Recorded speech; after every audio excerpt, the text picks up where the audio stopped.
Hi YouTube, we're here today with this new awesome Supreme Hobbies A320. It's an Airbus 11 blade 50mm EDFs.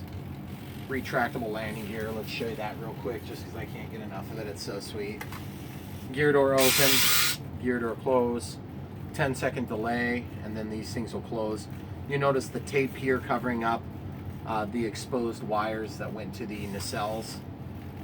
What a sweet profile. I mean, that thing looks awesome. And the wires, of course, are poking out because this actually isn't a review on this plane. This is a review on the Lemon RX. That's lemon-rx.com. Another cool thing. Oh yeah, that's so cool. Got to get a couple of gear doors built for this. But we're looking at this Lemon RX 7-channel stabilization system. As you can see, it's mounted right here. Sorry about my XT60 connector. Another little detail, you see those X marks? I don't know if you guys already probably do this, but unplugging these things is a real task. So I've just learned that you take and score these marks in there, and it makes it a heck of a lot easier when you're doing a one-handed disconnect to get a hold of both sides. Real quick, I want to show you something. On this box, you can see that it's mounted sideways. And you're thinking, well, you're not supposed to mount that sideways. If you've ever looked at the manuals, and basically what you're looking at is you got some dip switch settings here. And by the way, watch the lights. Stabilization's off, stabilization's on. That's switchable. And then I also have adjustable gains. So I'm going to show you that real quick. Just watch the elevator, hon. Okay, elevator up, up, left, left, right, right. Come up here and look at the ailerons. Ailerons up, up, up, up. Basically what you're looking for is whatever direction you move the plane, you want it to resist. You want it to do the opposite. Look at one control surface at a time. Turn your knobs all the way up. Now watch how much this helps. Up, up, up, up. Watch the elevator. Up, up. Watch the other elevator. Up, up. Watch the rudder. Left, right. Now, watch the steerable nose gear. Same thing. Just resisting whatever environmental impact is happening. So as you roll the plane, it's going to try to fight. And you're thinking, Brian, but how'd you do that? The Lemon RX says it has to be level. Well, you have to have it level or level. Upside down or right side up. So a lot like the AS3X on Horizon Hobby. Well, all you have to do is you basically have to do some fancy mixing. I have a DX8, getting a DX18 here pretty soon. I'll show you my mixing. What we're going to do is we're going to switch our output for the rudder and the elevator so that as I go ahead and get a shot of that, as I move my stick, it's going to basically run the elevator. But now look at this screen, guys.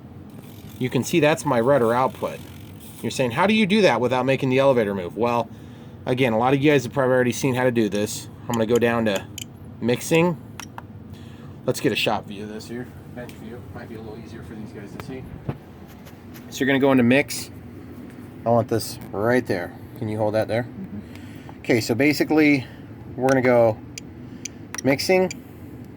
First things first, you want to get rid of aileron rudder because that will not work because obviously you're going to be moving your elevator then. And then, so you see I've got it inhibited. You can also just clear it by just pressing highlight and then clear. But in my case, I'm going to go ahead and leave it at the -35, which is the setting I'm going to have in the event I switch this to a different orientation. So mix 1, nothing. Mix 2, aileron to elevator. And you're thinking, well, you don't want your elevator to move. Well, the elevator is the rudder now. So basically, you just got to do that. And if you see, as I move my aileron, you can see that it's moving our elevator, which is going to give us our mixing for our coordinated turns. So basically that takes care of what is the default aileron rudder built-in setting that we have to inhibit. Okay, which stinks because you lose a mix. Okay, now let's go over to mix 6. Elevator rudder, 100% to 100%. That makes sense because as you you know, move the elevator, you want the rudder to actually change. But you're like, wait, hold on, that doesn't make sense because your rudder should also be changing. Nope. Because all you got to do is just go to rudder and do -100, -100. See, if I were to clear this, watch what happens. That's my elevator. Whoops, sorry. Now watch. See, both move. Excuse me. Rudder and elevator move. So, and sorry, it is a little confusing, guys. So basically, you have to, just like anything else, you're just stacking controls on top of other controls. So you're going to scroll into your -100 and then do the same thing for your elevator because you want to cancel out your regular elevator input with nothing. And then over here, you're going to mix your rudder to your elevator with 100% up and 100% down. And then over here on your elevator, you're going to mix that to the rudder. So basically that stinks because you have to give up 1, 2, 3, 4, and then a 5th mix. Again, on a DX8, you only have, what is this, 1 through 6, plus the built-in elevator flap and aileron rudder. So you basically got 8 or 6 fully adjustable. So on a DX18, I think you got 18. So works pretty cool. I want to show you one other thing real quick here while we're at it. In that 3 minutes and 30 seconds, who knows? I haven't flown it yet. It kills me. I was out flying tonight, but I couldn't fly this because the wind was a little bit too stout. Okay, so when I go out to do a test, the first thing I do is I pick up the plane, up, up, up, up, up, up, left, left, right, right. And I make sure 100%. Then I take and turn my knob down. Get a shot of this knob. I turn my knob down. Now watch what happens to the stabilization. You guys can hear it. Nothing, nothing, little bit, little bit, little bit, little bit. That's the intensity of the master gain setting. You still want to get your rudder, elevator, and aileron setting. And in this case, I have flaperon support too for like 24 bucks shipped or whatever it is. It's just insane how good of quality these things are. And I have a really good range. I have a full diversity antenna on this. I do have to relocate the antennas a lot of times so that they come out the end of the box, which I'll show you in a second. But just keep in mind, guys, if you're flying along and you have your master gain, well, you have two choices. You can either turn it down a little bit if you start oscillating until it relaxes, or you can just shut it off immediately. Full control. No problem, still have, you know, everything else is exactly the same as it was before. The difference is I'm cutting it on and off with, in this case, the flat gyro setting. I have that tied to the channel. This is actually an 8-channel receiver. They advertise as either a 5 or 6 depending on who's selling it. Excuse me, 6 or 7 depending on who's selling it. But you can use the channel for the on-off, and you can use the gain channel, but there's no pins for it. So that would be your 8th channel. And your 8th channel in this case would be auxiliary 3, which is tied to the knob by default on a DX8. You have to go in and turn that on. Let me show you how to do that real quick. Come over here, let's just do it right here so they can see. So I'm going to go into system setup, disable my connection, get up in there, and then I go down to switch select, and you can see my flap is set up as my gear. Because in this application, I've got flaperon so far. I am doing flaps on this eventually. Auxiliary is attached to knob. Now, if you had a DX9, they're all assignable. They're addressable, so you can actually do a lot of this simpler. Well, it's not simpler, but you have more flexibility. Gear is set to aux2. So in my case, when I mess with auxiliary 2, which is the gear switch, then that's actually going to operate for me. That's going to operate my actual gear, because I always want my controls in the same spot so I'm not searching around for them during flight. So anyway, we're connected again. Whenever you're using stabilization, make sure you get connected when you power cycle. And so basically I have gyro on and off, and then I have gyro master gain, and then I have gear, and then I have, watch the ailerons, guys, this is going to be flapped for us, down and down, with still full aileron stabilization, guys. You got to keep in mind, On an orange RX, they don't support flap-ons that I know of yet. They might have recently released something on a 6-channel. But keep in mind, this thing works good. I have never had a range test. You want to see what happens to a plane when you use an orange RX? Here, let's put some gear down. That kind of helps a little bit. Okay, get the gear down. I'm going to show you guys what happens to an orange RX. This is what happens. You end up with a receiver in a bag like this, and then you end up with the victim over here. This is what happens when your radio with dual diversity DSMX receiver supposedly is made crappy, is you end up with a crashed plane. And this is not crashed once, this is repeatedly crashed. Like 4 or 5 times I totally lost radio contact.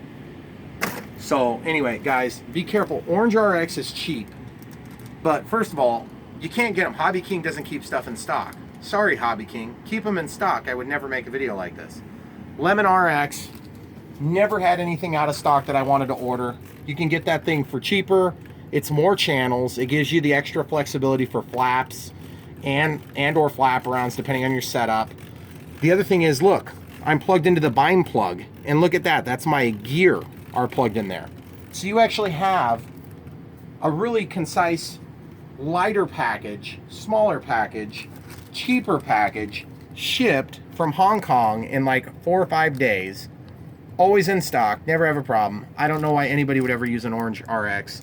And yes, I'm not an orange RX hater. Just keep that camera where it is. I just want to prove to everybody that I have another plane here.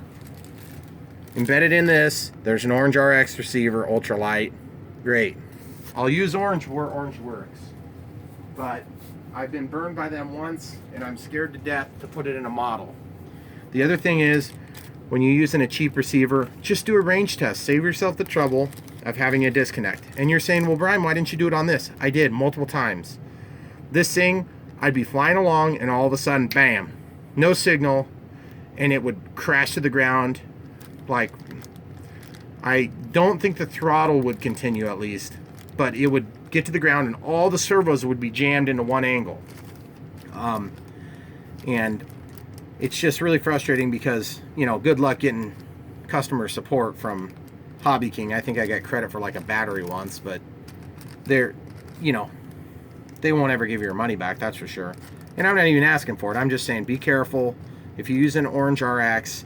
Plus, the other thing is, in this Reciever rep here, I've got stabilization on an 8-channel receiver from Lemon that's actually just a stabilizer from Orange. I don't have a huge problem with it, but the stabilization on this refreshes probably 4 or 5 times as fast. And again, it's a cheaper package, so it's just really tough to justify. The only reason I need the 8th channel up here is because we have tank drops. So you can be flying along and drop tanks. Well, I need the 8th channel then. Whereas on this, you know, you wouldn't necessarily have it. However, you could just turn the stabilization off momentarily, drop the tanks, turn it back on, and then you have stabilization. I wouldn't recommend tying your gear to your stabilization channel, though, which is actually the gear channel, because, of course, when you put the gear down, you want the stabilization to help you land.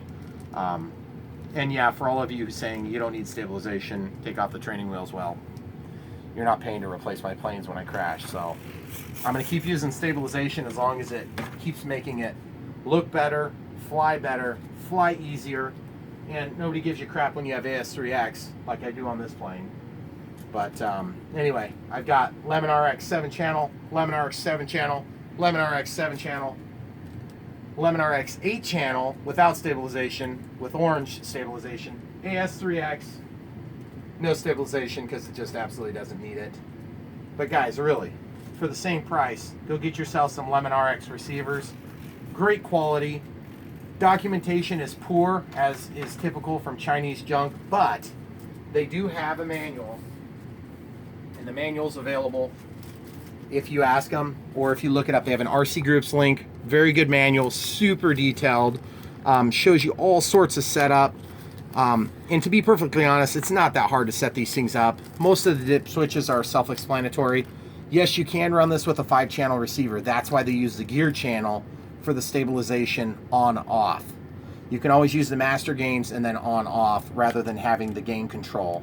But in my opinion, I'd rather have the gain control on channel 5, because then you could turn it all the way up and all the way down.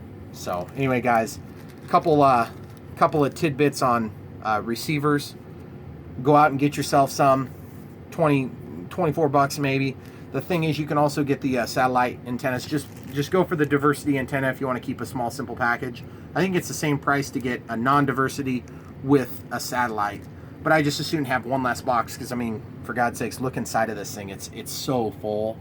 I don't know where you're going to put another receiver. I mean, I suppose you could take one back here if you could figure out a way to access it. Maybe open up a cargo door or something cool like that. But anyway, guys, be watching for a flight video here in the next few days. Just wanted to show you some of that stuff. I just figured out how to get that thing mounted vertical. It took me about 10 minutes to do it. It wasn't hard. A little bit of trial and error, and I had it. And I know these guys, I'm not figuring any of this stuff out on my own. I've used a lot of resources to get me up to speed on this stuff, so I just want to pass along what I do know. And by the way, excellent product, looks great, can't wait to fly it. Hobby-paradise.com, right? And shipped to my house Sunday night, ordered at like 2 a.m. shipped to my house Friday afternoon, same week, from China. That is insane. One piece, minimal damage on the box, packed well, and that's shipped through U.S. Postal Service and Hong Kong Post, so nothing to write home about there. The postman didn't even get it to our house right. He went to the wrong, I mean, halfway across the world, the planet, and the guy ships it to a street over, puts a notice on the wrong guy's house. I happen to find it, respond quickly, you know, and the postman was great. He said he would take it out to me after hours if he had to make it right. So Ankeny Post Office, good job. Can't give you kudos enough. Although it would have been better if you would have just delivered it to the house, because that's kind of what I paid for. Anyway, guys, enjoy. Like and subscribe.